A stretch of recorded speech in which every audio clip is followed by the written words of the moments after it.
Right Here provides accessible, smart talking signs. Let's learn more about it.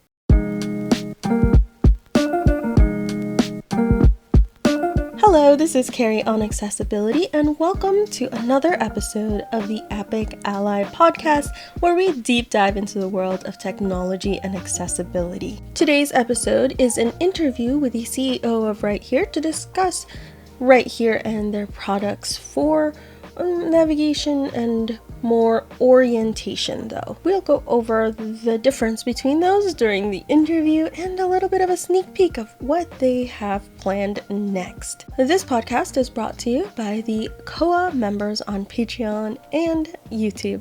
If you want to support this channel and what I do, consider becoming a YouTube or Patreon member. Without further ado, let's move on to the interview and I will meet you with my thoughts on the other side. Welcome to the podcast. Thank you so much for coming. Could you go ahead and introduce yourself? Of course, I'm Idan, co-founder and CEO of Right Here, and I'm very excited to be here. I'm probably going to talk all about Right Here soon. So, Yes, definitely. Let's just first go over, how do you spell Right Here?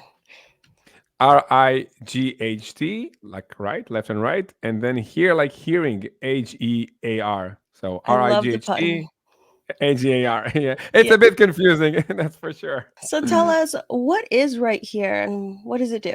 So right here, the easiest way to think about us is, as like a talking signage system. We asked ourselves a few years ago, what if signs could speak?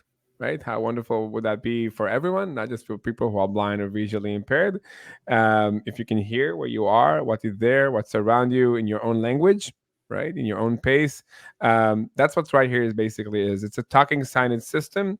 Um, you ultimately provide users with a higher level of independence when going and wait and trying to find their way around in public spaces, both outdoors and indoors. So how does it work? Does a user use a phone or some other some other Yeah. device? Yeah, so the whole system has three main components. The first one is an app. So, absolutely, the users using our free app, both Android and iPhone.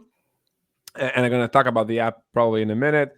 The second component is our accessibility spots. These could be sometimes Bluetooth beacons, and sometimes it could be other things like our new technology, which we're probably going to talk about a bit more later. But this is what we basically set at the facility. This is the talking sign, if you will, the physical element at the facility.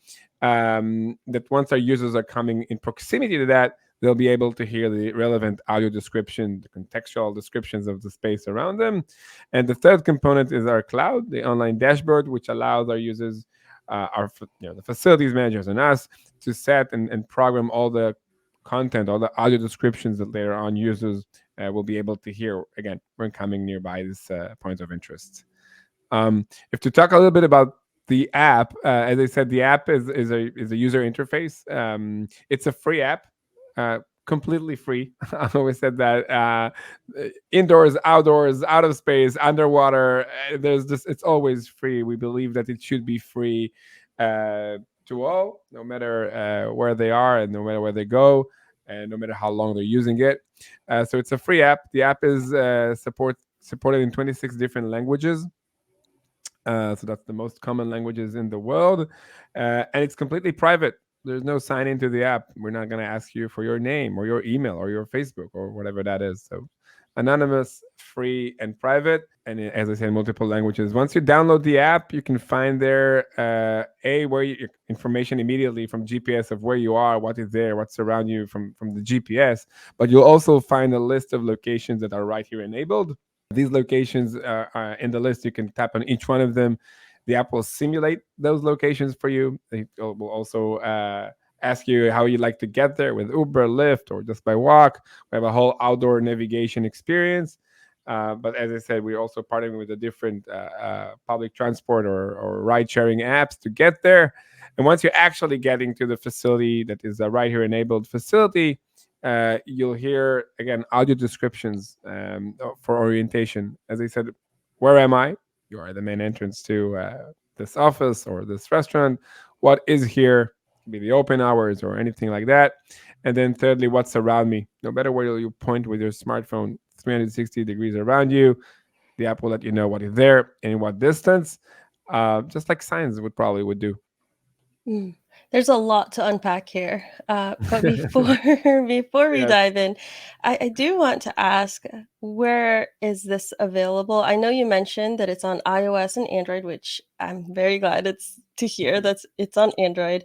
But what countries is this service available, and where do you have your locations? So the app is available basically anywhere in the world. You can download the app from anywhere, and use it just, as I said, GPS wise, outdoors. We're using OpenStreetMaps. It's a global map database. And we do have users who are using it, from Iraq to Egypt to Africa, anywhere in between. So yeah, everyone who's listening to us is invited to download the app. As I said, it's free Android and iPhone. I would say we currently have about 10 or 11 countries that right here is enabled there in indoor environments. There's a few indoor environments that have that.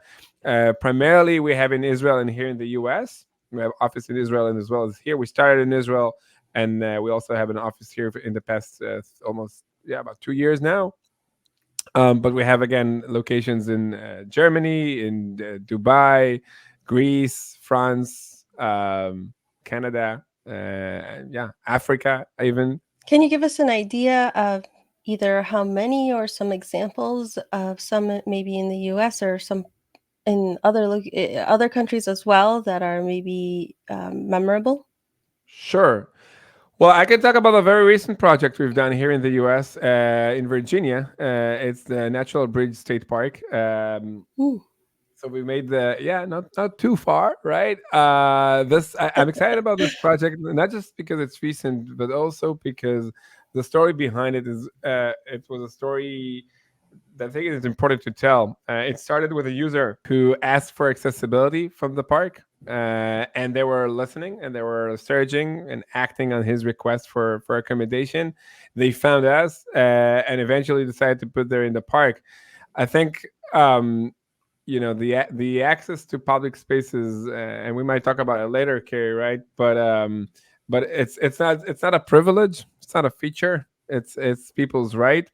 And I was super glad to learn from that project that when users are asking from it for such accommodations, some businesses, not all of them, but some businesses, some facilities, some organizations will actually going to act on it and make it happen. So that's one I can talk about. We have in Israel, most of our locations are still there. We have all of McDonald's restaurants there accessible, a lot of Pizza Hut accessible there. We have multiple Microsoft offices uh, in Israel as well as in Dublin. I mean, I can do a lot of I can share a lot of logos that are already with us or name dropping here. But to me, the stories behind the projects, if it's an employee who asks it for their workspace, or if it's a visitor in a park, or if it's a guest in a hotel, those stories to me are the important one to tell, because they're bringing it, they're bringing a wider and more important story of a movement, and this is really what we're trying to build here. Understood. Now you mentioned that right here it uses GPS and to tell you where you are. Is that all it can do? Just tell you where you are and some other location, what locations are around you, or can you use it for actual navigation? So outdoors, you can also use it for actual navigation. You can just set a point on the map, and the app will take you there turn by turn. Again, thanks to GPS technology and the maps that we have, we can really position you, as accurate as GPS could get. And we all know it's not very very much, but it's close enough. And in some areas, it probably performed better than others. Um, I would mention in the outdoor experience, we have a very cool feature that not a lot of people are aware of, but I think it might be interesting at least to some of your audience, um, Carrie, which is we call it recordings. Recordings are basically a feature in our outdoor experience where users can record. Um, an audio note, if you will, which is going to be location based. So Mm, let's say I want to visit you, right? And each time I'd like to visit you, there's a corner that instead of turning right, I'm turning left, right? So in that corner, I can pinpoint a memo to myself. Idan, this is where you need to turn right. And then the next time I'll be there, this kind of a breadcrumb will actually going to speak to me and tell me that Idan, you should turn right. So it's again, this is a small and simple, but we found it very useful with some of our users. Will that do it automatically?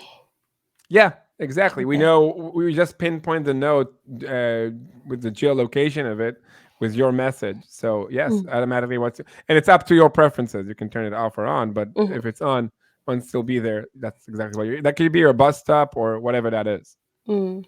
Okay. What about announcing what streets or areas you're passing, things like that? Yes, of course, absolutely. So, and in some countries, as I just said, bus stops. If it's available, if it's available data, it's we're putting it in. In other cases, we integrate with the public transport authorities to have these data in. But telling you where are the bus stops in the area, what are the lines there, we're actually giving you real time information about the schedules of the buses coming into that bus stop, etc. So absolutely, there's a lot to the outdoors experience, and I think it's very, I would say that it's very recommended for those who are listening to us to give it a try and see for themselves. Okay. And do you have a list of all the locations on your website or something like that?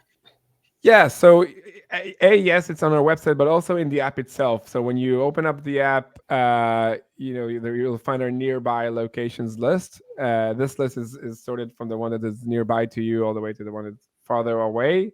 For each one of them, as I said, you can tap on those locations that are in your area. The app will ask you if you'd like to simulate that location to learn more about it before actually visiting there, which I found very neat and Mhm. important to in order to build the confidence, to actually visit there. Then the app will ask you how would you like to get there, as I said, with the different um, public transport apps. And once you arrive, really, I think the real magic is in the indoor environment, Carrie, right, where you basically hear again answers to three main questions. One is where am I? You are at the main entrance to Carrie's office, for example. What is here? Please knock on the door. We're recording, so something like that, like or whatever. What happened? This is the studio, whatever that is. And thirdly is what's around me. No matter what the user again is pointing around, the app will let them know. For example, elevators this direction, 30 feet. Exit this direction, 50 feet. Things from that sort. Mm. How do you transition from the outdoor space to the indoor? For example, you mentioned that there's that new park. If I were to use the right here to navigate to the park, and now I'm there, and I don't know where the entrance is, like, how do I transition to that? Oh, that's a wonderful question. That we are actually being asked a lot, and we're going to do some changes in the terminology inside the app right now. Currently, we have an indoor mode and outdoor mode, as we call it. But the reality is that we don't really care if you're indoor and outdoor, right? We want you to be able to get the information wherever you are. So we're making some changes to that to be a bit clearer. But how do we do that? The shortest answer is that we have a beacon at the very entrance to those locations that are right here enabled. So we're assuming that if you're going to go to that, so a it's going to you find it in the list that it is right here enabled. Once you just just arrive there, we're assuming we're going to catch you, if you will, there with the beacon at the entrance, or the beacon, or you're going to catch the beacon, however you want to look at it. Um, and that will trigger the indoor mode experience as well. Um, is that How does it know how to trigger it? How to start it? Do so? you have to select it? So if your indoor mode is already on, it will just do it automatically. If your indoor mode is not on, we'll have a zone, like we call it zones, so we'll know with your geofencing where you are roughly, and then we'll trigger you a message that you might want to open up the indoor mode. Um, Okay. Yeah, yeah. So we're kind of using both technologies to provide you with the information. But to be honest, from what we've found is most of our users as of today are kind of planning their trip to a certain extent. If they're going to a right here enabled location, they usually come pretty prepared with the indoor mode already open. Mhm. The downside of it is that it takes more of the battery. So we're kind of trying to to be able to notify you at the right timing for you to turn it on. Okay. So now let's just talk more about the actual technology. How does that work? How do these sound beacons work? So basically, it's Bluetooth beacons, right? For the indoor environment. These are devices in the size of a finger, if you will. I can show one here. Here it is. It's in the size of just a finger. Um, and it has a 3M adhesive at the back of it. So you pull it off and you Mhm. stick it on the wall. This is something we do or the facility do themselves. Most of our projects, the facilities done it themselves. The Bluetooth beacons runs on batteries that last for 3 to 4 years. There's no internet required or electricity required. And once again, our app coming proximity to that, it's basically notify you the information that we set up in the cloud. You don't have to have internet connectivity when you're there, but we're going to pick up the information from the last time you've been connected. So in most cases, there's not a lot of changes. Like the entrance is going to stay the entrance for a pretty long time. And yeah, and it's there's no pairing with these beacons. As you just arrive, you just pick up the information. I would say beacons have been around for many years already, and they actually got pretty bad reputation in the past few years. One of the reasons for that in my opinion, uh, it was um it was just misused. It was primarily trying to be used for navigation, and for navigation, you need to have at least three of them, and then do triangulation, and it's radio signal. So it's caused a lot of inaccuracy events, etc. But what we do with these beacons is an orientation experience, and I think it's important to differentiate the two type of aspects of wayfinding: navigation and orientation. Navigation is all about taking you from point A to point B. Like, let's say I want to, arrive your office. So take me to Carrie's office. Turn right, turn left, turn right, turn left, turn right, turn left. You've arrived. This is navigation. Orientation is knowing where I am, what is here, and what's around me. That's it. Mhm. It's not navigating me anywhere, just like signs would do. Signs can give us directions, but they're not navigating us anywhere. But maybe based on that information, we can navigate wherever we like. But that's the difference. And Writer's focus is on orientation rather than on navigation. We're trying to provide an equal experience, just like to anyone else. If it's a I'm a sighted person. If I go places, usually I don't have a navigation tool. I just use my eyes and the signs around me to find my way around. That's the level, or that's the type of experience we're providing to our users. Is there a list? So instead of only being able to move your phone around and hearing those different points or beacons, are you able to see a list of all the ones that are available? Yes, so absolutely, and this is a in the simulation mode before even arriving there, but also when you're there, you can understand like a list of all the main points of interest in that facility, kind of a directory, if you will, and Mm. what's there, what's around them. Again, I don't think it's better than navigation or worse than navigation. It's just two different things, and I think there's room to both of them. It depends on sometimes you really do need to navigate somewhere and you don't really care what's around you. So navigations might be more needed. In other cases, you just came to explore, right? If it's a shopping mall or somewhere else, you don't necessarily know where you want to go. You just or if it's a conference, we just had a been to a conference 2 weeks ago, M Enabling Summit. You just want to know what's around you, not necessarily navigate to a specific door. From what I understand, these beacons are most useful on doors and rooms for but not necessarily for uh sometimes there are apps that tell you furniture around you or where the welcome desk is. So what kind of locations or spots do businesses usually put these beacons on? Yeah, great question. Um, this is to answer this. What we usually do, we ask the facility for their floor plans, right? Hmm. Their map, and then we look together with them and trying to identify the very main points of interest. So, yeah, entrances, intersections, receptions, elevators, restrooms. Restroom is a very critical one. Oh, Um, yes, I uh, know. Always right? looking for If that. it ladies or men, like no, it is funny, but to be honest, we've heard that from many of our users that this is actually kind of a pain point because is it the men rooms, is it the ladies room, like Yes. where am I exactly, right? So this is actually a point that is very important to us to ensure we cover it's human right needs or whatever you call it. So yeah, we identify these main points of interest together with the facility. This is where we're going to probably place a beacon. Each beacon can serve for 8 different points of interest, and that's Really? important to, yeah, exactly, yeah, that's important to understand because you don't necessarily need to have like one beacon at each point. In many cases, one at the entrance will cover about 4 or 5 of the points of interest, like where the reception is, if there's an elevator nearby, and things from that sort. What's And the range on that? On one we can beacon? so we can configure that. We can configure that. It's usually configured to about 30 to 40 feet radius. Um, Okay. sometimes lower than that, but that's usually the case. And in many cases, that's going to cover the area. So again, as I said before, beacons got bad reputation because for navigation, you need to have a way higher accuracy than that. You need to really know, like, am I here or am I one step ahead of this? For orientation, if you're in the entrance, you can take another step forward or backward. You'll still be in the entrance.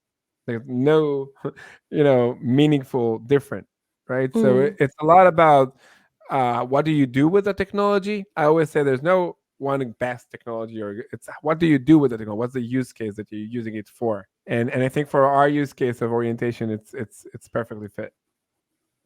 So I'm trying to wrap my mind around this. Let's say we are at the entrance, okay? Hmm. And you're about 200 feet away from it on the outside looking for it. Your Okay. phone would still pick it up even though it's a few 100 feet away. Is that right? Yeah, well, from GPS, it won't pick it up. It will pick up just the GPS location you're at, Okay, right? so it will not tell me that it's the entrance yet? No, you need to be a bit Oh, closer okay. than 200 feet. Yeah, Okay, I okay. was So once you've reached that kind of Bluetooth range. area range, then it'll let you know that it's the entrance. Now, if you've also have that beacon to, let's say, the reception area, how accurate or is it? Like, as soon as Yeah. you just kind of reach that radius, it also tells you you're at the reception, or how does it? How could you find? That's what I'm confused No, about. no. That's wonderful. I'm glad you're asking this, Carrie. I wanted to be clear, not just to you, but to everyone who's listening to us, right? So every beacon has its own radius range, right? And once you're Hmm. getting into it, you're basically getting the audio descriptions of where you are.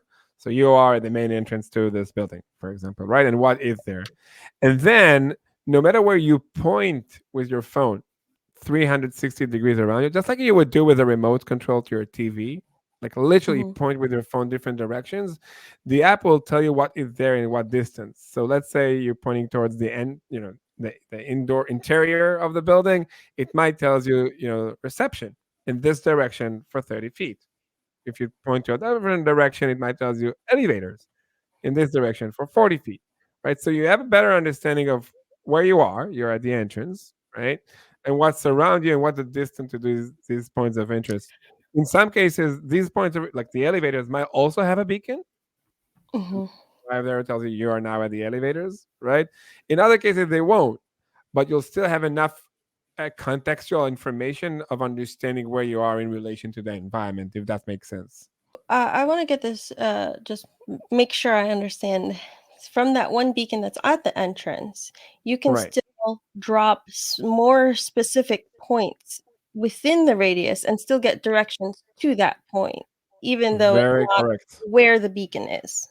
This is very correct. Exactly. Okay, You got it okay, right. Yes. okay. And this is why I always invite people to try it, because only when you once you try it, you kind of Hmm. really grasp the concept. It's kind of hard without it. But that brings us to talk a little bit, if you like, Carrie, about audio descriptions. Hmm. We are all aware with audio descriptions from movies and how wonderful that is, right? And and this there's a whole profession how to describe a movie, right? There's a whole profession that people are actually live from that, right? But Mm, how do you describe the environment? Because this is exactly what right here allows you. It's if you will, it's the medium to describe the environment. So if I'm there at the entrance, I can describe the door. I can say it's a pulling door, it's a pushing door, it's a revolving door, it's an automated door. Like what door is it? I can describe that, and I can describe exactly what's around you. Again, if the reception of the elevator, what's the distance. There's a lot of nuances to these descriptions, but there's a lot you can do with these descriptions. If you describe it properly, you can really give the user a great understanding of where he is in relation to the environment, and that's the whole point. mm. Now, are you able to use it while it's in your pocket? Yes, you can actually do that. I mean, most of our users do hold it. There's the hands-free challenge. That's because you have one hand with a guide dog or a white can, the other one needs Mhm. to hold the phone. I know it's yes, you can use it with your phone in the pocket, but it will be not as good as if you will hold it in your hand. To be honest. Because it needs the phone to be pointing in a specific direction. Is that right? Uh, Actually, the direction is gonna work. I just when you put it in your pocket, so and you're facing forward, the phone is actually facing to your right or to your left, Mm-hmm. wherever the pocket is, right? So that's kind of confusing to some, right? But yeah, you can hear obviously all the descriptions from an audio Okay. headphones, a bone conjunction or any headphones you're using. So, Idan, tell us a little bit about the new technology that you kind of teased earlier. Okay, so I'm super excited about the new technology. It's slowly, rolling out, and it's based on computer vision. Everyone's saying AI nowadays, so we've Mm, been working on this technology for a few years, with our patent pending around it. So it's our proprietary technology that's basically used the camera in your device, whether if it's for now it's available in a beta app. On smartphones, but we're all planning to put it in different other wearables down the road. And what it uses with the camera is like smart markers, which are graphic elements that we place at the environment. And once the camera picks them up, it can identify, much more accurately than the beacons allows us, a high resolution of that specific points of interest. So let's say again we're at the entrance as we were earlier, and now you trying to find, identify the doorbell. As simple as that, as small as that, right? So this new technology, if you'll mark the doorbell with that, will allow us to really allow the user to really find that small little thing on the door or on the wall. It also opens up for us much more opportunities for more facilities and more environments that we haven't been played before. So yeah, we're currently kind of quietly. We haven't launched it officially yet. We kind of introduced the new technology at M&A Building Summit this year, just 2 weeks ago, and we're talking about it with our community meetups. We have a community meetup every week. Everyone's welcome to join if they like, online. So we kind of talked a little bit about it there. We have a few projects with us in Israel. None yet here in the US, but soon to come a few. Super exciting, and I'm you know and that's as much as I can talk about it right now, I guess. well, let's see if you can answer this question then. Sure. For this kind of computer vision AI, how do you scan it? Can you just use a phone? Would a company have to have some type of special equipment like 3D cameras or Sure. something to map this out? Or how does that work for businesses? We believe it should be very simple for them to set it up. So they basically need to have this graphic element. Think of it, these markers like a QR code, if you will, where they need to place in strategic points of interest around the facility. We help them with that, again, working together with them on their floor plans to understand where exactly that would be needed. One of the advantages of this, that there's no hardware involved here, unlike with the beacons, right? So once you put it there on the wall, that's it. You're basically done. And we believe it should be very Mm, simple, easy, and fast for facilities to to have. Just like putting a braille sign on a door isn't a too complicated task. Similarly goes here. Is that answering? I'm not sure if I've. Yes, yes, yes. Okay. So it's more like a QR code, a little bit more like the Naviland system. Is that right? It has a lot of differences than that, but I think Uh-huh. that's a pretty good reference. So you envision a company using both the beacons with this new tech, or is a business able to just use one or the other?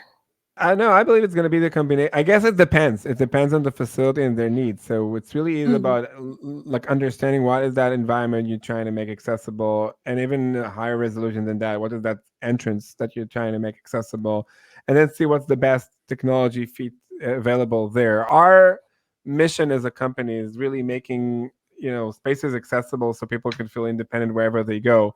The technology behind it is the enabler for that experience, and mhm. we're eager to find the best combination or the best technology, depends on the case, to provide the best experience possible. Okay. A question I've been asking everyone on the podcast, and for you, it may be free for users, but I think that this definitely has a business cost. What Hmm. do you think contributes to assistive technology being so expensive? Ooh, in our case, it's not expensive at all. It's free for the users again, and for facilities, it's a very reasonable accommodation from a cost perspective. I can even maybe try to elaborate a bit more about that if Hmm. you like. But generally speaking, to your question, I think one of the reasons assistive technology a lot of times is very expensive is because unfortunately, the market for it is a lot of times very much limited. Hmm. Um, I think one of the innovative breakthrough that we had as a company right here has been around for over 7 years now. We were among the pioneers in this wayfinding domain, if you will. There were other great companies. We weren't the first, but I think we were among the first to think of a different business model where users don't need to pay for it, and facilities will be required to have to take care of that duty. I always share, Carrie, that there are over 100 million Braille signs in the US. You can find Braille signs not just in North Carolina or Maryland, but anywhere in between, Chicago, LA, right? And it doesn't matter if it's a small restaurant or a stadium or a hospital or a shopping mall. You can find Braille signs really everywhere you go.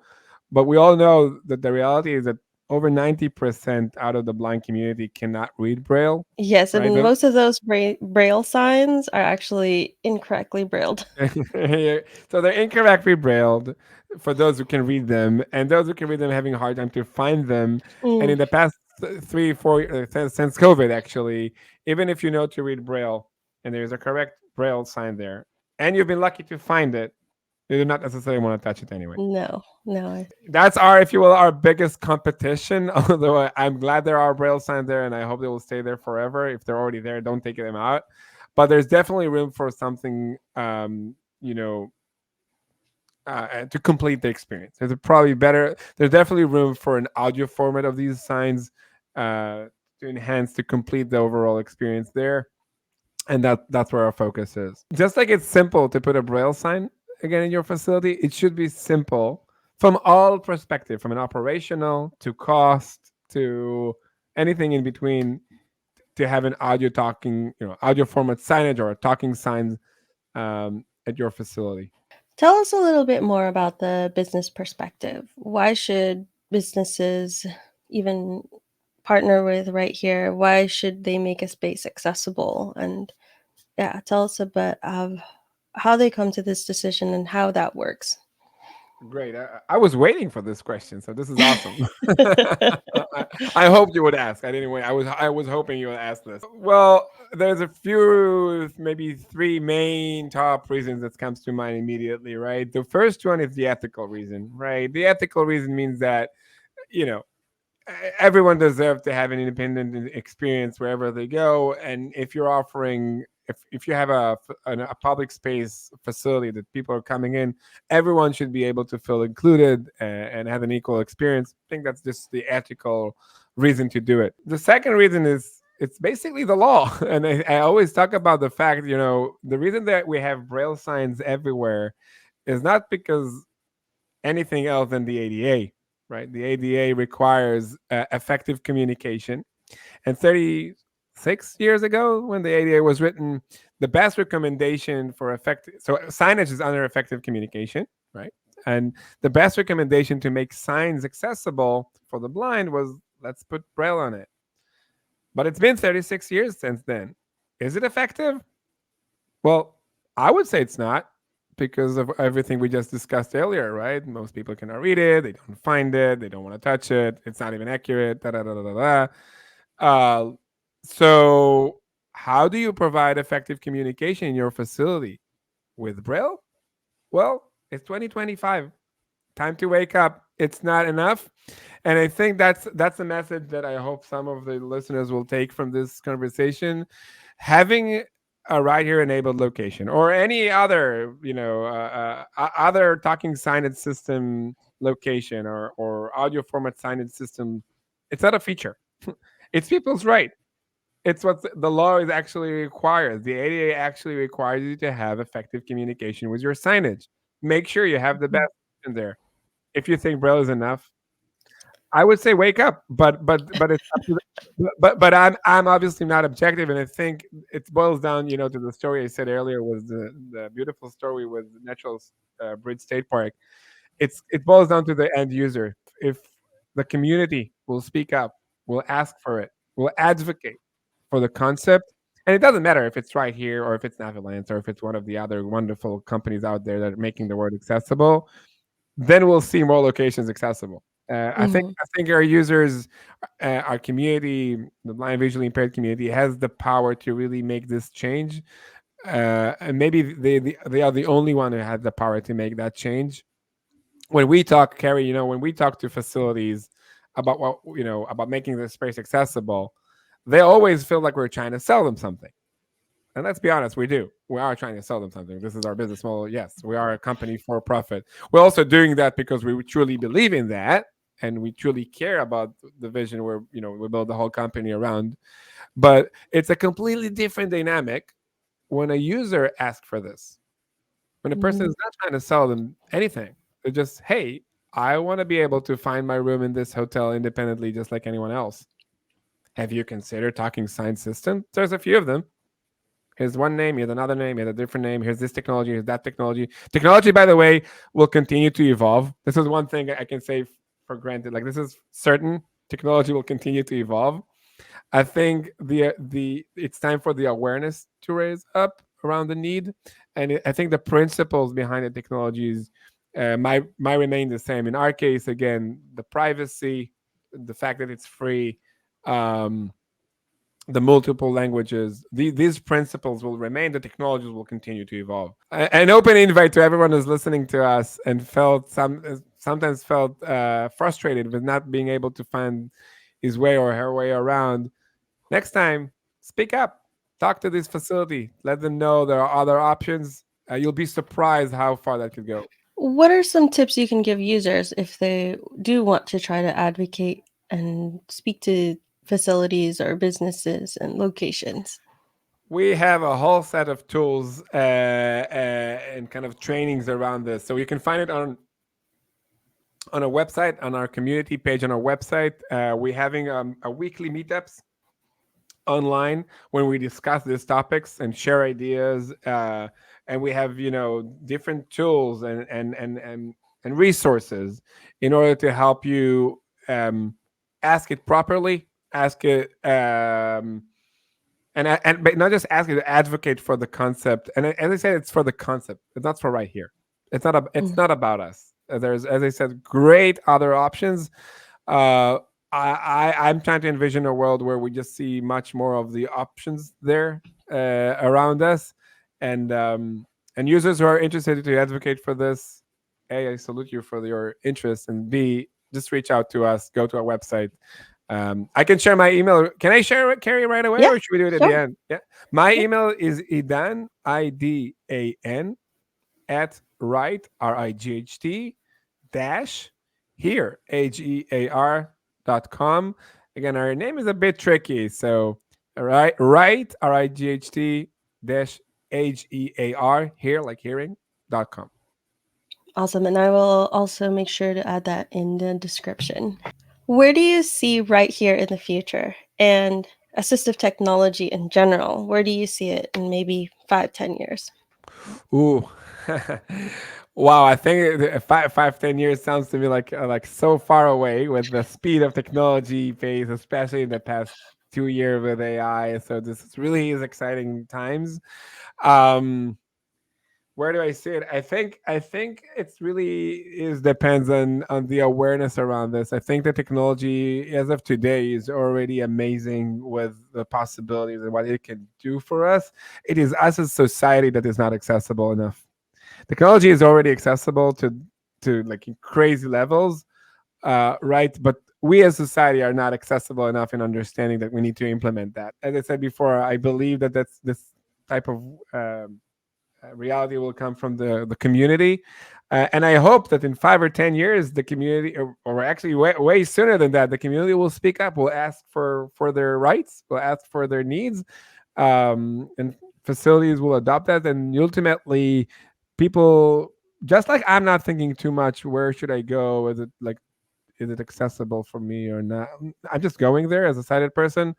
I'm envisioning a day where a person who is blind or visually impaired would have a similar experience. You could just go there and knowing that there is some, accessible talking signs, audio format signs, available there that he knows how to use and can use with no extra charge or without paying his, again, private life or data or anything like that. That's my hope. That's our vision. That sounds like a great vision. But thank you so much for joining me today and answering all my questions. Is there any last things you'd like to share with the audience? Well, thank you again, Carrie. It was a great experience. Yeah, I guess we're growing our community. It's as I said before, I want to invite everyone to join us every Friday, 1 p.m. Eastern Time Zone. It's online. It's a shared minded people jumping for 30 minutes or so. The stage is for the community, so we do bring speakers, and actually, you're going to be on one of our meetups soon, Carrie, right? So Yes, by the time this comes out, though, I probably have already been I on know, it. I know, I know. So thank you for being, although you haven't yet. But we're very excited to have you. We had other great like Sam CV and other great speakers before. But really, the point in these meetups is just to hear rather than talk. So we're here there to hear the audience, the community, and this is an open invite for everyone to join. And if you can find it, just reach out to us through our social medias or through my email, whatever works best for you. Okay, thank you so much again, Idan. My pleasure. And that is the end of the interview. I am very curious if you have tried right here and if you have experience with it. Let me know down in the comments. Share how the experience was.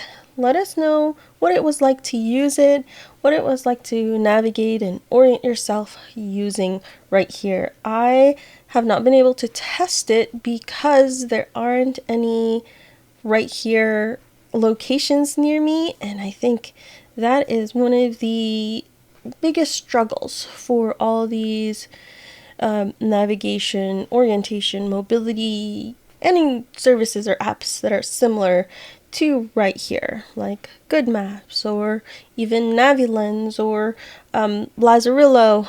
All of these different companies struggle with connecting with a business, having them pay for this, whether or not it is obligatory under law.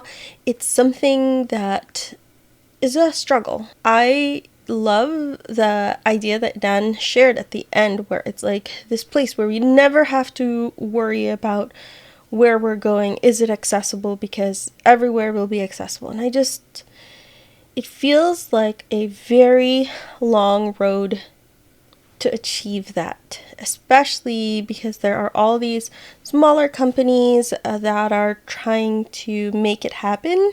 It feels very, very fragmented, and I feel that I echo this sentiment every single time that I make a podcast episode about something similar. I love the idea of talking signs. I love the idea of being able to know what's around me, what is available, not just go from point A to point B, turn left, turn right, etc. But being aware of what else is there. That's why they have signs, right, everywhere for people who can see them. Even at the mall, there's like this kind of stuff on this section. These are the kids' stuff. This is the lady stuff. This is the men's. This is houseware, whatever it's called, and that's what I want. So while I agree with the destination in mind, this just seems like a very, very long journey. I hope that it is possible to achieve that destination. I don't know how long it will take or what the solution is. So here's hoping that somebody comes up with something. In some ways, I think no matter what it is, there's still a lot of maintenance and upkeep that needs to happen that's dependent on the business. And that is a really challenging obstacle. It's an interesting idea to mix computer vision, QR codes, these Bluetooth beacons together to help locate more objects in space and orient yourself that way. But again, that takes a lot of work and maintenance. I just wonder how that can be handled.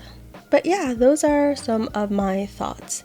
If you like this episode, give it a thumbs up. If you have any questions or any comments, maybe you have a solution in mind to kind of solve this navigation, orientation, mobility challenge, leave them in the comments. And if there's anyone you'd like me to interview, leave those in the comments as well. Subscribe if you want more content like this, and if you want to support the channel and what I do here, consider becoming a YouTube or Patreon member. I really appreciate all of you, and have a wonderful rest of your day. Until next time.